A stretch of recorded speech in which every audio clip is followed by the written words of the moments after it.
Assalamualaikum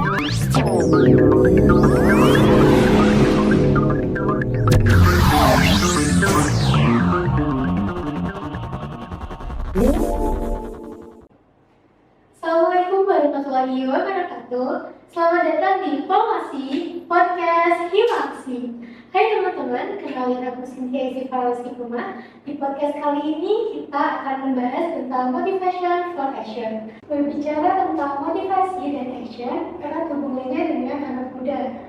Anak muda atau masa muda adalah masa di mana seseorang memiliki jiwa dan semangat yang tinggi dan membara. Oleh karena itu, jika seorang pemuda tidak memanfaatkan masa mudanya dengan benar dan melakukan hal yang positif, maka akan rugi masa mudanya. Oleh karena itu, kita sebagai anak muda harus semangat untuk memulai hal-hal baru dan hal-hal yang positif. Mungkin di antara kalian atau teman-teman ada yang masih bingung untuk memulai dari mana, bingung untuk memulai dengan cara apa, malu atau banyak rintangan-rintangan yang lainnya. Podcast ini sangat cocok untuk kalian. Jadi simak sampai akhir ya. Tanpa berlama-lama lagi, langsung saja kita sambut teman dari kaca kita pada hari ini, yaitu Kak Nadifa. Pada Kak Nadifa dipersilakan. Gimana nih keadaannya Kak Nadifa setelah bulan Ramadan dan juga Lebaran kali ini? Alhamdulillah tambah baik, tambah berkah ya insya Allah. Puasa juga lancar, THR juga boleh lah, banyak lah ya, lebih banyak daripada tahun kemarin sebenarnya. Soalnya banget nih ya. Maksudnya kalau makin tua tuh makin sedikit. Iya banyak, tapi ini makin banyak ya, alhamdulillah sih.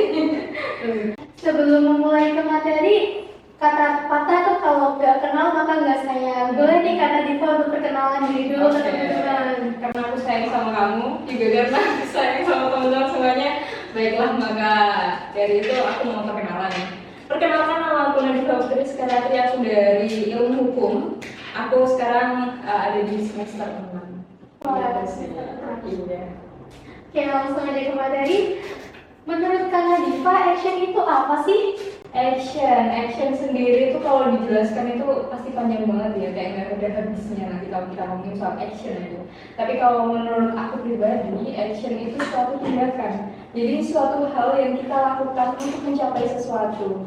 Itu kalau menurut aku suatu action itu kan. Jadi suatu tindakan untuk mencapai sesuatu. Tindakan di sini yang dibilang itu tindakan positif ya Kak Ewa? Pasti tindakan positif dan tindakan yang baik untuk diri kita dan juga untuk orang lain, seperti itu. Mengingat kembali bahwa action itu tindakan itu kan ketika kita melakukan tindakan itu kita nggak boleh ada dibatasi dengan hak asasi manusia yang lain, seperti itu. Selanjutnya boleh nih Kak Nadifa untuk memberikan tips and triknya agar teman-teman gak malas untuk melakukan action. Kalau ngomongin tips and trick itu sendiri bukan ranah aku juga. Sebenarnya aku ngerasanya kayak gitu. Terus kayak so ahli banget, so iya banget, tapi tiba-tiba ngasih tips and trick kayak gitu kan. Cuma kalau kalau aku ingin membagikan bagaimana keseharianku yang sebenarnya. Kalau ngomongin soal aksi itu aku sendiri juga, kalau ngomongin soal tindakan aku sendiri juga orangnya bukan yang terlalu bertindak, ya juga agak males-malesan yang kayak aduh istirahat dulu deh, capek. Terus kita juga tahu kalau setiap hari itu udah kayak STRO C, STRO P gitu doang, kopi pasta doang. Udah kayak gitu mulu, stagnan gitu aja. Terus akhirnya kita yang udah tahu kayak gitu kita tambah males kan biasanya kan. Udahlah, hidup juga kayak gini, aku juga besok aku hari ini tidur, besok bangun juga ya udah kayak gitu doang gitu. Nah, pada saat itu aku mulai kayak terketuk gitu loh, kayak kalau aku nggak jalan sekarang, kalau aku nggak bertindak untuk sekarang, ya kapan lagi gitu. Soalnya ada banyak orang itu ngomong kalau kamu salah, kamu bener, itu muak banget gitu kan dalam keseharian. Walaupun kita masih segini, kita masih kecil, cuma dengerin kayak banyak orang kayak aduh kamu kalau bertindak kayak gini salah, kamu bertindak kayak ini benar. Kalau kita terlalu mendengarkan orang lain ya kasihan diri kita sendiri gitu. Itu yang bikin kita akhirnya ragu dengan diri sendiri. Padahal kalau kita mau bertindak, itu yang pertama yang harus kita percayakan diri kita pribadi gitu. Kok mau percaya sama orang lain, percaya sama diri sendiri aja enggak gitu. Nah, yang tips and triknya itu tadi yang mungkin bisa aku bagikan ke teman-teman teman-teman ya kita harus percaya diri itu tadi. Kita harus berani untuk bertindak. Kalau nggak sekarang kapan lagi, masih ada jalan yang harus kita lalui, masih ada beberapa banyak hal yang menarik yang harus kita lalui gitu. Harus percaya diri dulu sih gitu. Keren banget nih. Terus biasanya orang tuh kalau mau mulai takut, aduh aku gimana ya, mulai dari mana, harus kayak gimana, kan bingung ya. Menurut Kak Diva gimana tuh? Aku pun juga ngerasa kayak gitu sih, namanya juga manusia gitu. Manusia dengan segala hal, dengan banyaknya pikiran-pikiran, banyaknya keraguan, banyaknya kecemasan. Tapi aku pernah dengar, aku too much information ini, aku tuh suka BTS. Aku suka K-pop kan. Nah, di situ aku pernah ada di lagunya BTS itu judulnya So What. Itu di situ aku juga mulai kayak wah keren nih. Katanya itu 90% kecemasan yang kamu miliki itu karena diri kamu sendiri. Itu karena imajinasi kamu sendiri gitu loh. Kalau kita bisa membuang keraguan dan kecemasan itu, kita bisa kok jalan. Kita bisa kok dengan santai, dengan kayak aku bisa. Kalau semisal emang aku harus jatuh ya nggak buat sekarang gitu loh. Itu sih. Jadi jangan cemas. Nggak apa-apa buat jatuh, nggak apa-apa buat takut, emang nggak apa-apa ya. Namanya juga wajar ya, namanya juga manusia itu. Jadi kayak it's okay to not be okay gitu. Gitu. Ya kalau kata pepatah jatuh sekali nanti bangunnya 1001 kali. Tuh, keren, bener banget sih, aku sepakat sih. Terus mengatasi zona nyaman kan udah biasa orang udah stuck di zona nyaman, mau bergerak tuh susah banget, aduh besok aja gitu. Gimana tuh? Nah itu tadi sih kayak aduh, aku sendiri juga bingung banget lagi kalau aku ada di posisi kayak gitu. Aku kalau ada di posisi yang kayak udah nggak percaya diri, insecure, itu tadi kan zaman sekarang udah apa-apa dibuat insecure, apalagi di zaman edan ini dunia yang semakin gila. Kalau kita nggak menggila, kita yang jadi gila beneran gitu. Nah karena insecure itu tadi, karena kita udah ada di zona nyaman, udah kayak aduh aku udah nyamannya kayak gini, terus stagnan itu tadi. Malah kalau kita ada di zona nyaman, itu ketika kita membuat kesalahan, kita akan stuck di sana-sana aja. Kayak kita akhirnya kan tidak apa-apakan keadaan gitu loh. Kayak gak apa-apa kok aku kayak melakukan kesalahan, toh orang lain juga kayak oh ternyata gak apa-apa aja gitu. Nah itu akhirnya di situ kalau dihukum itu namanya residivis. Kita itu mengulangi kesalahan yang sama, nanti apa ya, pidananya itu juga lebih berat gitu loh kalau dihukum. Nah tapi balik lagi sebenarnya ketika kita mau tidak apa-apakan keadaan itu juga nggak apa-apa, karena diri kita, mencintai diri kita itu bukan suatu bisnis, bukan suatu hukum, bukan konsep hukum, karena nggak ada untung rugi, nggak ada benar salah, itu nggak ada. Tapi dimana ketika kita udah ada di zona nyaman dan ketika kita kayak aku udah enaknya gini, aku udah nyamannya gini, kita harus ingat lagi gimana sih caranya biar kita itu semakin ke depan itu semakin semangat. Pilih kebahagiaanmu sendiri gitu. Kalau kamu udah memilih kebahagiaanmu sendiri, mau kamu hidup dengan zona nyamanmu, mau kamu hidup ingin ke depannya lebih kayak aku harus lebih daripada ini, itu kembali ke perspektif masing-masing gitu. Jadi nggak apa-apa buat di zona nyaman itu sebenarnya nggak apa-apa. Cuma kalau aku pribadi, aku lebih pengen lagi buat explore, kayak aku pengen survive di kehidupan aku yang menarik lainnya. Aku masih muda juga ya. Bener banget sih itu. Yang sia-siain masa mudanya sih. Selanjutnya, pola action yang baik menurut kakak itu seperti apa? Kalau ngomongin baik dan buruk itu juga bukan ranah aku juga sebenarnya. Baik buruk itu udah biasa banget, udah kayak baik buruk menurut aku belum tentu baik buruk menurut orang lain. Nah tapi yang pasti pola baik dalam suatu tindakan itu yang dari awal, di pertengahan atau dalam prosesnya, sampai di akhirnya atau tujuannya itu harus positif semua. Jadi ketika kita sudah memiliki niat yang jelek, itu nanti dalam proses sampai tujuannya itu berarti jelek juga dong, itu udah pasti. Nah ketika kita niatnya baik, terus habis itu tujuannya juga baik, tapi dalam prosesnya kita kayak menghalalkan segala cara, juga nggak benar juga gitu. Jadi kalau ditanyain pola baik dalam suatu kita mengambil tindakan atau take action itu tadi, itu adalah ketika tindakan itu dari awal sampai akhir itu dipenuhi dengan hal-hal yang positif seperti itu. Berarti harus konsisten terus ya? Harus konsisten. Iya, harus. Dan suatu tindakan itu kalau sebenarnya kemarin aku kan juga udah sempat udah sempat diskusi soal tindakan-tindakan itu sama teman-teman aku. Katanya tindakan yang baik itu ketika itu semua terstruktur, sistematis, terus konseptual kayak gitu. Itu kalau menurut aku terlalu bertele-tele banget ya sih kalau ngomong kayak gitu sebenarnya. Tapi ya benar juga, itu yang harusnya emang idealnya kayak gitu. Cuma kalau kita ngomongin tindakan kita sehari-hari, tindakan-tindakan yang baik itu ketika tindakan yang bisa memiliki kebermanfaatan untuk diri kita sendiri dan juga untuk orang lain gitu. Keren banget nih. Terima kasih. Selanjutnya, apa sih yang membuat seseorang termotivasi tapi sulit untuk melakukan action? Nah, itu tadi udah kita singgung kan, Iya, tadi benar. keraguan dan kecemasan itu udah kalau sama take action tuh udah gini banget, udah saling berkesinambungan banget, udah gila lah ini banget deh mereka, udah temenan baik sebenarnya mereka. Tapi balik lagi, keraguan dan kecemasan itu bisa kita hilangkan, bukan hilangkan sih, karena dia pasti ada sebenarnya, tapi kita minimalisir.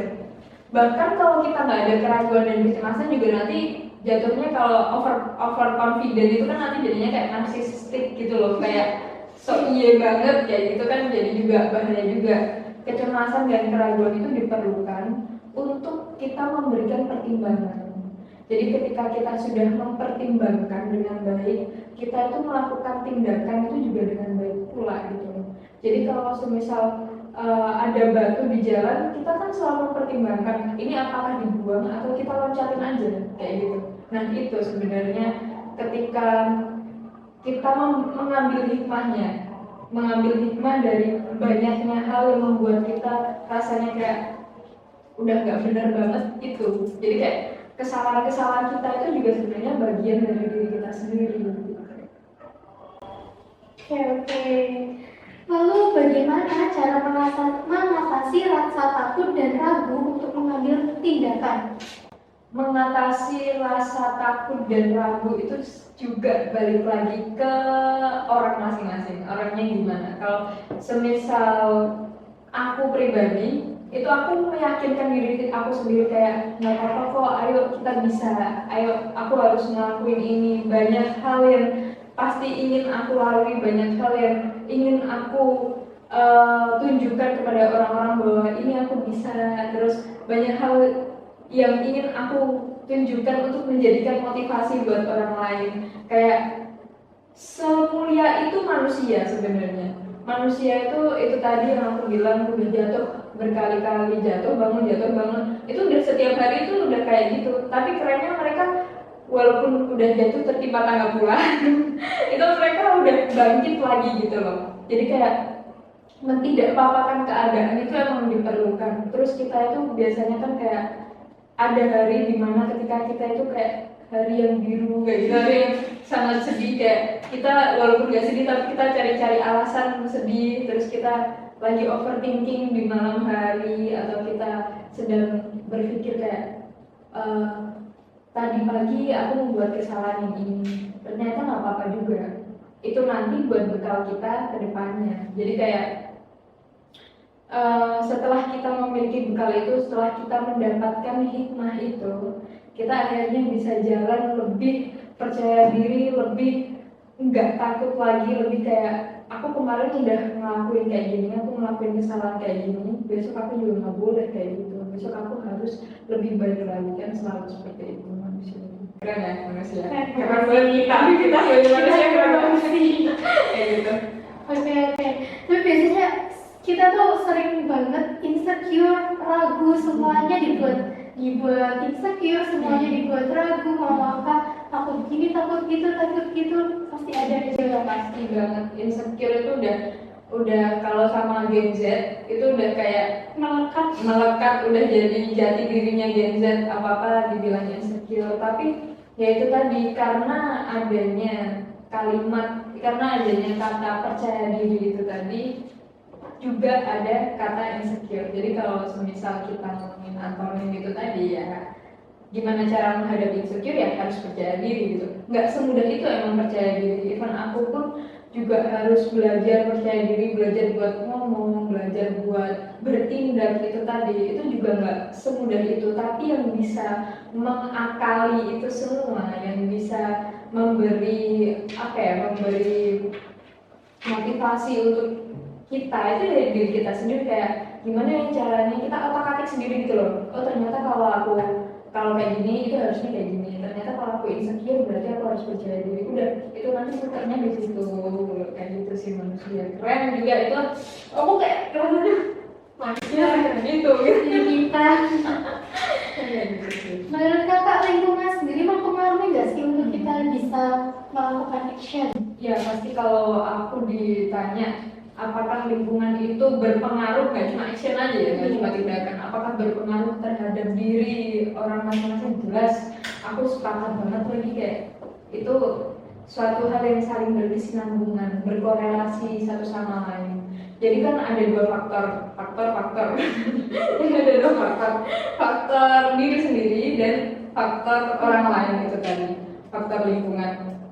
Ketika kita masih kecil, kita kan selalu diberitahu, ini loh tindakan yang baik, dan bahkan diberi contoh oleh orang tua, oleh sanak saudara kita, oleh teman-teman kita ketika masih kecil, guru-guru kita.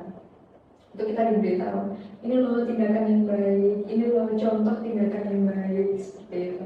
Dan ketika ada tindakan yang buruk, kita selalu dilarang, kayak itu tindakan buruk, gak boleh gitu. Dan ketika kita sudah bersekolah, kita ada di masa kuliah seperti ini, kita itu kan juga dikasih tahu kalau di muslim sendiri kan ada halal, haram, terus habis itu makruh, sunnah, kayak gitu kan kita kan juga udah diberi pembekalan seperti itu sejak kita masih kecil sampai kita udah segede ini. Itu kan kita selalu diberi pembekalan. Dari sana kita akhirnya mengerti, oh ternyata tindakan yang baik itu seperti ini, tindakan yang buruk itu seperti ini. Nah, kita akhirnya membangun diri kita sendiri. Jadi diri kita sekarang ini, yang sekarang banget ini, itu bangunan dari faktor dua tadi, faktor diri kita yang sedang membangun diri, dan juga faktor lingkungan yang juga ikut andil dalam membangun diri kita. Jadi ketika kita mengambil tindakan, pasti lingkungan juga akan berpengaruh. Jadi kayak lingkungan yang baik itu juga akan mempengaruhi diri kita. Dan bukan ngomong lingkungan yang buruk ya, cuma ada dimana biasanya orang itu merasa kayak terkungkung dalam mimpi orang lain. Pernah nggak? Kayak biasanya kamu kayak dituntut buat kamu harus jadi dokter biar kamu sukses, biar kamu bisa dikatakan sukses. Kamu harus jadi PNS biar kamu bisa dikatakan sukses. Kamu harus ambil jurusan ini biar kamu bisa dikatakan keren, misalnya kayak gitu. Nah, itu biasanya yang membuat kita itu terkungkung dalam impian orang lain gitu loh. Apalagi kalau impian tersebut nggak sesuai passion kita. Ya kalau memang impian itu kayak, oh passion kita emang aku suka, misal nih, emang aku suka ngomong, jadi nanti aku ambil jurusan komunikasi misal. Nah itu boleh-boleh aja. Tapi ketika kita terlalu terkungkung dalam impian orang lain dan kita terlalu kayak iya aja gitu, dan kita nggak mau berontak, wah itu salah banget. Itu lingkungannya juga salah. Dan ketika kemarin itu juga ada yang menanyakan, kalau lingkungan kita itu salah, kalau lingkungan kita itu kurang baik, apakah kita akan stay di dalam lingkungan itu atau kita pindah, kan gitu kan? Itu pikiran udah muter banget. Iya juga ya, kalau semisal kita ada di lingkungan tersebut, apakah kita harus stay atau pindah? Jadi ada dua faktor juga ini. Kalau semisal kita masih bisa membenahi, gimana ya, kita ngomongnya rumah lah ya, kita masih bisa membenahi rumah tersebut, ya kita benahi. Karena di sana banyak memori-memori, banyak kenangan-kenangan, banyak hal-hal yang sudah diberikan, dan banyak hal yang sudah dituturkan di sana. Ya kalau masih bisa dibenarkan, ya ayo kita di situ aja, kita benahi, kita perbaiki lagi, kita renovasi lagi. Tapi kalau memang itu udah nggak bisa dibenahi, berontak, kita harus keluar dari lingkungan itu. Kita cari lingkungan yang lain. Makanya banyak ada yang ngomong kan, motivator itu selalu ngomong kalau pasti ada jalannya. Kalau kita nggak punya jalannya, kalau jalannya udah buntu kita buat jalan sendiri. Ya itu maksudnya. Itu esensi dari kalimat kata motivator itu sih. Oke nih Kak, terkadang kita tuh hidup di lingkungan yang bahkan orang terdekat kita sendiri tuh kayak menjatuhkan. Udah nggak usah gini, nggak usah gitu. Itu menurut Kakak gimana? Menurut aku itu udah nggak benar banget lagi. Kayak aku ngerasa aku sendiri pasti banget orang itu, manusia itu fitrahnya itu kayak baik. Dia dilahirkan dengan baik-baik dan dia dewasa, dia bertumbuh itu juga pasti ingin menjadi orang yang baik. Kita sebenarnya kan juga nggak mau berontak, kita juga maunya juga bermanfaat bagi orang lain kan. Tapi ketika kita sudah merasa kayak aku bukan passionku di sana, bukan itu yang aku mau, bukan itu bahagiaku, makanya dari tadi aku juga ngomong kan cari kebahagiaanmu sendiri gitu. Ketika kamu sudah mencari kebahagiaanmu sendiri, oh ini toh artinya bahagia. Nah itu kamu harus mengikuti alurnya kebahagiaan, walaupun kita nggak tahu kedepannya mungkin kita ternyata mungkin gagal ya. Tapi kalau semisal gagal kita masih bisa kok bangkit lagi. Kita masih yakin gitu loh, masih kayak karena itu kebahagiaan kita. Karena itu yang udah kita usahakan. Jadi ada rasa kayak oh ternyata kalau kayak gini gagal nggak apa-apa, walaupun orang lain udah kayak ngomong oh, udah tuh deh pasti udah nggak bisa, lo nggak bisa mau jadi kayak gini, so iya banget kayak gitu misal. Tapi kalau ketika kita sudah menjalani hal tersebut dan kita udah kayak yakin nggak apa ternyata ketika kita sudah ada di part itu kita ternyata nggak apa-apa ya, aku masih bisa bangkit lagi. Dan kalau misal ada juga yang ngomong kalau jatuhnya sekarang enggak deh besok aja gitu. Kita nggak boleh jatuh sekarang, kita harus jatuhnya besok aja gitu. Gagalnya jangan sekarang, besok aja gitu. Tapi kalau mau mengambil kesuksesan nggak mungkin kalau gagal dulu. Iya pasti. Benar banget, sepakat banget sih. Lalu lingkungan yang seperti apa yang dapat mendukung hal-hal semacam itu tadi? Lingkungan yang suportif, lingkungan yang selalu tersenyum untuk kita, selalu memberikan kepositifan, selalu memberikan kebahagiaan untuk kita. Itu sulit sih kayak gitu. Soalnya kalau ngomongin bahagia itu juga kan kayak ya nggak mungkin setiap hari bahagia, cuma suatu rasa syukur dan kebahagiaan ketika kita memiliki lingkungan yang baik, lingkungan yang sangat suportif itu tadi, yang sangat kayak memberikan kita tuntunan lebih tepatnya, bukan malah menjerumuskan ya, tuntunan kayak kalau kamu pengen jadi kayak gini, kamu harusnya kayak gini loh, kamu harus melewati hal ini dulu, nanti kalau gagal, nanti kamu bisa kok belok kiri, belok kanan kayak gitu. Itu butuh kayak gitu. Bahkan kalau menurut aku jujur aja, balik lagi tadi, lingkungan yang kurang baik itu tadi, itu menurutku kebohongan yang sangat kebohongan yang sangat indah. Ketika kita itu kayak aku nggak jadi diri sendiri, kalau aku mengikuti omongan orang lain, aku nggak jadi diri sendiri. Tapi ada juga orang yang ketika mengikuti omongan orang lain itu dia sukses gitu loh, akhirnya dia juga bahagia. Jadi tinggal perspektif masing-masing gitu. Tapi kalau ngomongin lingkungan yang baik, ya pasti lingkungan yang suportif buat kita, yang selalu mendukung kita, mau kita kayak gimana aja selagi hal itu positif, ya itu tadi, selalu didukung itu tadi. Lagi dukungan dari orang-orang yang terdekat itu sangat penting banget ya. Orang-orang yang kita sayangi dan orang-orang yang menyayangi kita, itu sih utamanya kalau menurut aku. Oke. Lalu apakah evaluasi yang termasuk penting dalam masalah ini? Jelas, evaluasi, merefleksikan kepada diri sendiri. Biasanya kan ya itu tadi, kita malam-malam kayak take a break dulu kan, kayak hari ini ngapain aja ya, terus apakah kalau semisal ini nanti malam aku pasti mikir apakah tadi aku ngomongnya benar atau aku sedikit menyalahi aturan, menyalahi hati orang lain, kan kita nggak ada yang tahu ya. Cuma dari situ aku akhirnya merefleksikan diri aku sendiri, mengevaluasi diri aku sendiri. Ternyata hari ini baik ya, berarti besok harus lebih baik lagi. Jadi evaluasi itu butuh banget untuk kita mengambil hikmahnya itu tadi. Untuk kita selalu bersyukur, alasan kita bersyukur itu ya dari evaluasi tersebut.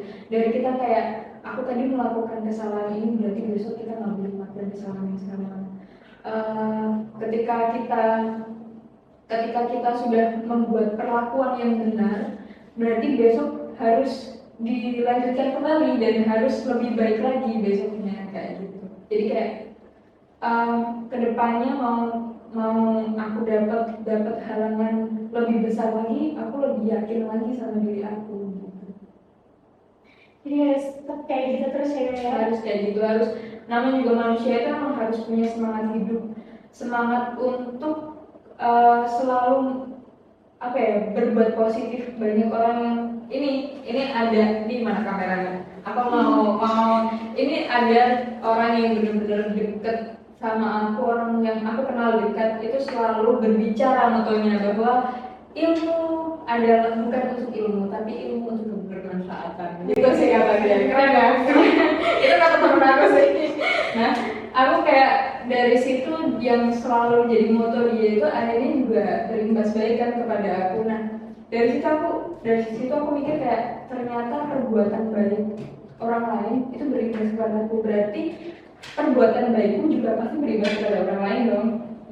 Itu yang aku inginkan, itu yang harus aku inget-inget, itu yang harus jadi motivasi buat aku ketika hidup itu bisa memotivasi orang lain, ketika hidup itu bisa bahagia, itu tenang, damai gitu loh rasanya, kayak life goes on. Kayak orang, kalau kita jadiin satu kata-kata orang itu kayak it's okay to not be okay, but be positive, terus just do it. Walaupun kita kayak take a break bentar, kayak tapi udahlah, life goes on gitu, kayak gitu sih. Dan jangan lupa untuk selalu terima kasih ke diri sendiri juga. Selalu terima kasih dan memaafkan juga kalau kita punya salah dengan diri kita sendiri. Seperti itu. Oke. Itu tadi penjelasannya udah rinci banget, udah kemana-mana, keren banget. Udah ngalor ngidul ya. Bukan biasa, keren banget kak. Mungkin itu bisa jadi tambahan ilmu buat teman-teman juga, buat kita juga, buat aku sendiri, buat kakaknya juga. Iya. Pokoknya jangan sampai kita lelah untuk berbuat baik, jangan sampai kita takut untuk bertindak. Semua hal itu harus dimulai dari kita sendiri, dari kecil sampai besar. Hal besar akan tercapai jika kita mau mulai dari hal-hal yang kecil. Sepakat. Oke. Mungkin ada tambahan lagi kak? Mau ngasih tambahan lagi untuk penutupan? Untuk penutupan, tetap semangat. Udah itu aja sih. Tetap semangat. Udah itu udah template banget ya. Tetap semangat gitu. Oke, itu aja dari kita. Untuk yang udah menonton, terima kasih udah menonton sampai akhir. Jangan lupa like, subscribe juga, dan juga jangan lupa untuk share ke teman-temannya, siapa tahu bermanfaat untuk orang lain juga. Terima kasih dari aku, dari semua teman-teman aku. Kurang lebihnya kami mohon maaf. Wassalamualaikum